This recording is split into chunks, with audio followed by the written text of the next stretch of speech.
Hi again, everybody.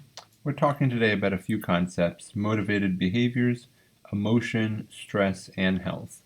So, this is a lot to cover in one brief little lecture, and I'm going to try to do it as fast as possible because these seem to be getting longer and longer for y'all. So, motivated behavior, of course, is our motivations towards certain things. So, when you think of that combined with our sort of activation processing systems, we feel either happy or sad about our progress towards goals, for example, and achievements we've made in life related to developmental psychology. And when you're not reaching those goals, one of the primary emotions we feel is stress. So stress is that process. I like to say, not a specific emotion, but an emotion of tenseness or pressure, that stretching of the rubber band, if you will. The outcomes that we see, the health specific outcomes we talk about here, are the snapping of the rubber band, right, or the strain on that rubber band. So I like to make sure people understand that stress is a process of stressors and strains, or the effect that stressors have on strains. But let's back up to motivation itself, right? Motivation is sort of the pursuit of something, right? Um, the attractiveness of goals, maybe. Emotions are those feelings that we feel, sometimes arousal of certain systems, right? And sometimes behavior, even a smile, right? So feelings that are released chemically as well as the behavior of smiling, potentially by reaching that goal, right? Or winning that race. Some people think of motivations as intrinsic and extrinsic in nature. Those being, the internal sort of feelings of desire pursuing this versus the prize money or the recognition even can be extrinsic to that, and oftentimes seen as less motivating, at least in terms of the continuance of, let's say, goals.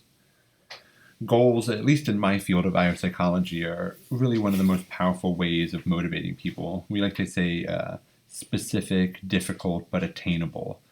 They stress here in your book are realistic, right? So, not necessarily that you'll be the best NBA player ever, but maybe make it to an NBA tryout, right? And then if you reach that goal, then maybe get to the next goal of getting signed or something. So, those steps along the way, those objectives are important too. A lot of times we see even just, asking people about their, probability of doing something desirable, let's say, will increase their likelihood, right? So we call that the mere measurement effect. It can kind of be the self-fulfilling prophecy as well, or sort of a placebo effect if you think about it. But in terms of goals, we call it that. Just asking people about their goals is more likely to help them get there. There's a lot of drive theories that sort of approach this issue, basically talking about motivation as something that we want to pursue to reduce this sort of dissonance or this sort of chasm between our not having it and having it, right? The further we are from it, the more of a drive we have, right, to reduce that feeling. Homeostasis is the idea that we have everything we need. And some drive theories think that our drives are to maintain this homeostasis through these homeostatic mechanisms of reducing our dissonance between not having and having. So hunger, for example, taking food in is lessening hunger, right? That's regulated by the hypothalamus, of course, and specifically lateral hypothalamus really initiates your craving of food and getting that food. But this can happen for anything. You see the Maslow's hierarchy down below, going all the way from things like hunger, so our physiological need for food, up to safety and belongingness and esteem, and even self-actualization. So becoming that creative person or that religious person or whatever that pinnacle you would see as fulfilling yourself, self and your goals, right? Your biggest goals. Maslow thought you had to achieve one to move up this pyramid, but I think now we see them as sort of distinct, sort of different types of goals people may have. I like to think of these as when they go haywire, right? So when someone's safety needs are too activated, that's maybe a prepper, right? Or when someone's belongingness or love needs is too activated, or it's the drive is too strong, let's say, then they maybe are on their phone checking their Instagram too much, or that sort of thing. Or too upset, let's say, their emotions are upset too much when they're not getting likes or someone stops following them. Anyways, in terms of something like hunger, right, we have sort of different mechanisms that manage this. We can manipulate these. In the images below, you see where they actually, damage parts of the brain set to regulate these sorts of things. I think is what they did for those studies. And when that happens, it relates to things like overeating.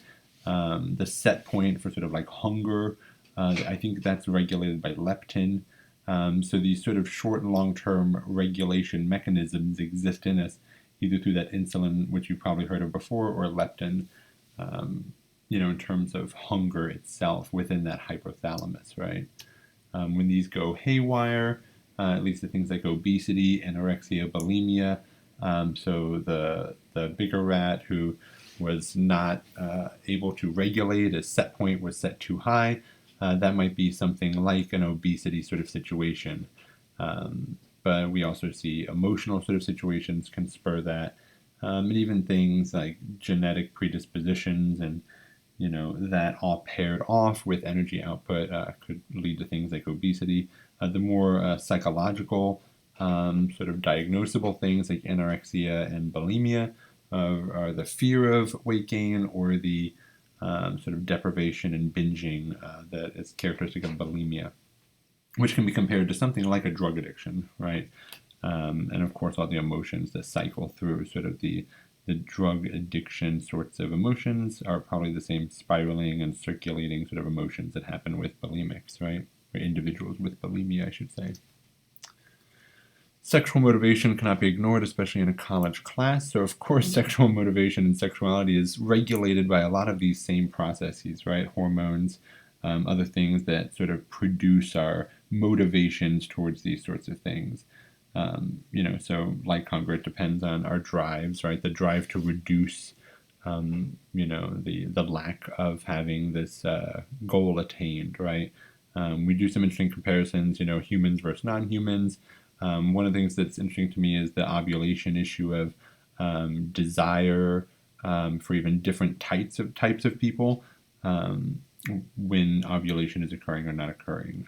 So that goes back to evolutionary psychology as well, sort of the heterogeneity of even genes, so the preference for different genetic material changes with the pattern of the female ovulation period. Anyways, you can see on the chart beside the text there, people have looked at even, sort of desires for sexual activity. So, even though a lot of people may brag, you see the percent of people that are having extreme amounts and not extreme amounts, and you see it's almost a normal distribution there in terms of the distribution of motivation towards activity itself. And of course, this varies by culture and all sorts of things. Another issue to bring up, of course, is orientation, which is the motivation towards the object, right? So we have heterosexual, homosexual, bisexual. The important thing, I think, for psychologists most of the time is the stigmatization that occurs or the stress that occurs based on the coming out process. For IO psychology, of course, for me, it's most important in terms of discrimination at work. So we try to limit that sort of thing, and we try to train employees at work to be aware of maybe implicit biases that maybe they grew up with, or other issues that maybe can stem from that based on your area of psychology, right? Clinical psychologists are studying something maybe more about the impact, where IO psychologists are looking more towards, preventing sorts of issues at work. Moving on, the emotions that stem from all these sort of motivational pursuits, right? That cognitive, physiological, the feelings associated and the actions associated with the visceral, cognitive, emotional reactions. And I like to think of emotions as reactions to some degree, because they're they're reacting to some sort of emotional stimulus. So we can ask people about this. We call them self-reports. We can look at how they're reacting. So facial reactions is some of the classic experiments, as well as the autonomic and sympathetic nervous systems reacting to some sort of stimulus, right? Seeing how the body reacts to maybe watching a horror film or watching a comedy. Early theories of this, the James Lang and the Schachter and Singer theories, are looking at originally how body changes, right? They're telling us how to feel, basically.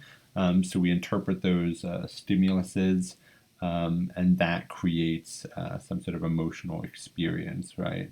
And Schachter and Singer expounded on this a little bit in terms of the intensity of the emotion based on the level of autonomic arousal being felt, right?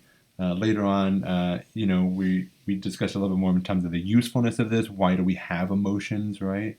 The broaden and build hypothesis argues that, positive emotions, they help you sort of to experience situations and explore opportunities and new ideas, right? Emotional intelligence is also adaptive in terms of interacting with people, knowing sort of where they're coming from.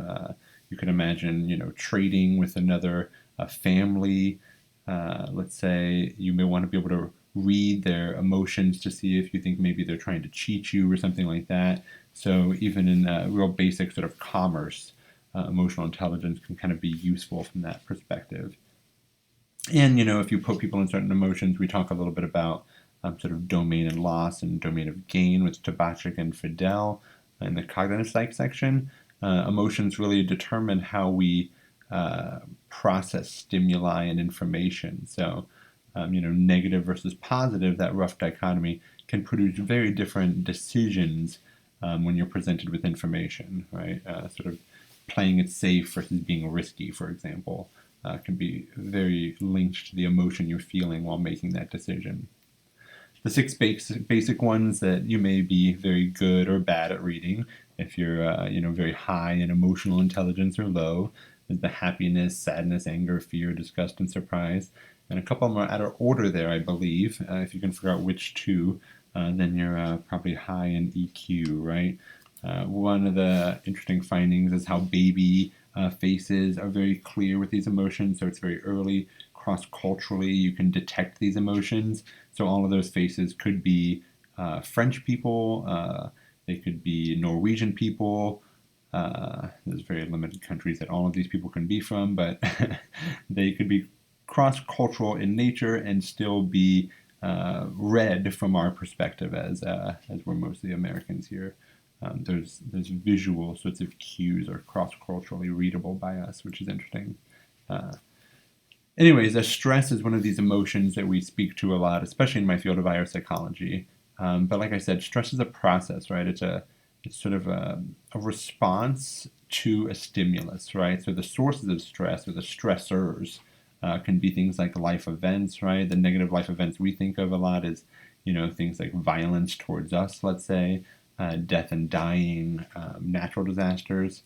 I was in New Orleans during Hurricane Katrina, and that was a very stressful time for people, right? So when people say stressful, they're meaning that something is being a stressor, right? And these can be just little daily hassles that build up, and even positive things I like to point out. So weddings, if you've ever had a wedding or buying a house, those are positive things, but can be very stressful. Anyways, the physical reactions to this are sort of the strains, right? So strains occur from stress, and one theory, this is the general adaptation system, the idea that we have an alarm sort of reaction, and then we have a resistance and an exhaustion, right? So we're resisting the stress or whatever, trying to push through, and then exhaust when our physiological ability to react to that stressor is gone, right? Of course, if you think of it, this is a sort of a force field around your ship, Starship Enterprise, or a sort of a protective mechanism that can get drained and can drain on other systems, right? So your immune system tends to get stressed by this process, either indirectly, changes in eating, sleeping, drinking habits. If you're stressed, you may have one or two extra drinks, and those can then be related to physical damage. Directly, of course, hormones, things like the immune system can be down. The study I like to mention all the time is how you can cut people. I don't recommend going on cutting people, but as a researcher, you can cut people and then stress them out, and they don't tend to heal. Whereas if people are not stressed out and injured, their physical body actually heals quicker, which is kind of crazy when you think about it. Anyways, so the strongest known physiological influence on heart disease is social support, which is important to point out. So the social support, as well as other barriers, may help you alleviate the stress that you feel from those stressors, right? So, the heart disease issue there is researched a lot, and the difference between people that tend to experience this, which we tend to call type A versus type B personalities. Those sort of individual differences in how you sort of see your life as very competitive, or if you like to see life as easygoing. If you consider yourself a workaholic versus consider somebody laid back. The type A, of course, more likely to be at risk for the heart disease, unfortunately. There's other person variables at play here, of course, gender differences. There's benefits of marriage, especially for you men out there. Of course, fight or flight and tend to befriend tends to be the male and female versions of responses to stressful situations, which evolutionary theories have their own sort of post hoc hypotheses for why that happens. And of course, different ethnic groups tend to also experience stress differently. Some argue that minority groups tend to suffer from stress or have worse outcomes or strains from stress due to sometimes differences in educational background, income, things like that. Income, or what I like to refer to as socioeconomic status, SES, can predict a lot of, or statistically moderate or mediate a lot of the outcomes that we see, or influence how detrimental they are, right? But coping mechanisms for the stress, things like, of course, social support, right? But in the literature, we tend to also group these into sort of problem focused, right? So focusing on the problem versus, sort of emotion focused, focusing on the emotions associated with the problem. Reappraisal, right? So what does this stress actually mean to me? Maybe it's a learning experience, right? So cognitive re-scripting maybe of what's going on. And then, of course, resiliency affects all this in terms of maybe individual levels of resiliency or preparation towards stress, maybe existing coping mechanisms, avoidance of what we maybe call ineffective coping strategies, withdrawing yourself. If you withdraw yourself, you don't have the social support, right? And then, of course, any sort of self-medication, like Homer over there, beer, the cause and solution to all of life's problems, at least in his case, definitely true, right? And then, of course, distorting what's really going on. So a lot of this may be just denial, right? That it's not happening or it's not important, instead of maybe using a problem-focused approach and actually trying to figure out how to alleviate the stressor or mitigate it in your environment. It's also important to mention that things like relaxation have been shown to be very beneficial in alleviating stress. So daily meditation, all sorts of things. They have apps now that have a daily meditation, not medication. But of course, medication has been shown in some cases to work. A non-medical way to do that is just to train your brain to relax, as well as maybe eat foods that prepare your body and your immune system, that sort of general adaptation syndrome's ability to keep your immune system working, right? So, improved eating as well as exercise, people like to point out.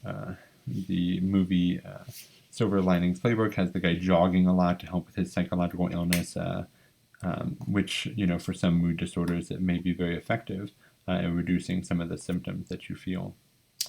Anyways, hope this was interesting. I encourage you to look through your book and sort of reiterate some of these concepts. And see you next time.